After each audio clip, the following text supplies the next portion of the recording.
সন্ধ্যায় বিজেপি থেকে তৃণমূলে যোগ দিয়েছেন দুই পঞ্চায়েত সদস্য। দিনেই ফের ঘর ওয়াপসি করলেন চাঁচল বিধানসভার কোশিদা গ্রাম পঞ্চায়েতে দুই বিজেপির পঞ্চায়েত সদস্য হীরা দাস ও খুশিলাল সিংহ। এই ঘটনা ঘিরে বুধবার দিনভর এমনই নাটকীয় দৃশ্যের সাক্ষী থাকলো চাঁচল বিধানসভার কোশিদা গ্রাম পঞ্চায়েত।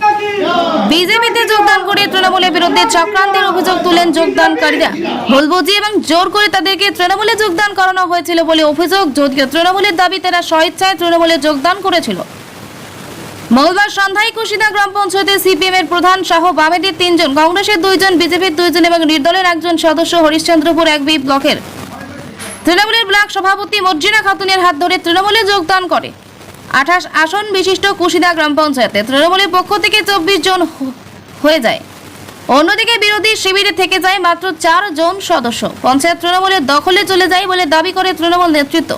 এরপর বুধবার তৃণমূলে যোগদানকারী 2 পঞ্চায়েত সদস্য আবার বিজেপিতে ফিরে আসে। এতে বিরোধী শিবিরের সদস্য সংখ্যা হয়ে দাঁড়ালো 6 জন। বিজেপির পঞ্চায়েত সদস্য হীরা দাস বলেন, প্রধান শমীমা পারভিনের স্বামী আজহার উদ্দিন তাদেরকে ভুল বুঝিয়ে তৃণমূলে যোগদান সভায় নিয়ে গিয়ে দলীয় পতাকা ধরিয়ে দেন। অপরদিকে আজহার উদ্দিন বলেন, তারা নিজের ইচ্ছায় যোগদান করেছিল, এখন তারা মিথ্যে কথা বলছে। হরিশ্চন্দ্রপুর 1B ব্লকের তৃণমূলের ব্লক সভাপতি মর্জিনা খাতুন বলেন, তাদেরকে কোনো ভুল বোঝানো হয়নি, ওদের সঙ্গে আলোচনা করে তবেই ওদের তৃণমূলে যোগদান করানো হয়েছিল। তবে বিজেপি যে দাবি করছে সেটা ভুল। একজন মাত্র বিজেপিতে ফিরেছে, বাকি 1 জন তৃণমূলে আছে। না তো ধরলো তো আমার ছেলে কই ধরেছে জান না, আমি জানি না। এখানে মিটিং ছিল একটা, হ্যাঁ, আমার ছেলে ওখানে মানে বামফ্রন্টের হিসাবে মানে সঞ্চালয় আছে, তো মিটিং ছিল ওখানে। তো মিটিং হবে ওখানে, কি হবে প্রধান কিন্তু বলছে যে মানে আমি মানে চলে যাবো ইয়াতে টিএমসিতে, আপনি যেতে পারেন কিন্তু আমার ছেলে যাবে না। আমরা সমর্থন করব আপনাকে, প্রধানের সমর্থনে আমরা আছি, এটা আছে, কিন্তু মানে ওই ঝান্ডা ধরে নাই আর ধরে নাই, সমর্থনে কিন্তু প্রধানের সঙ্গে আছি আমি।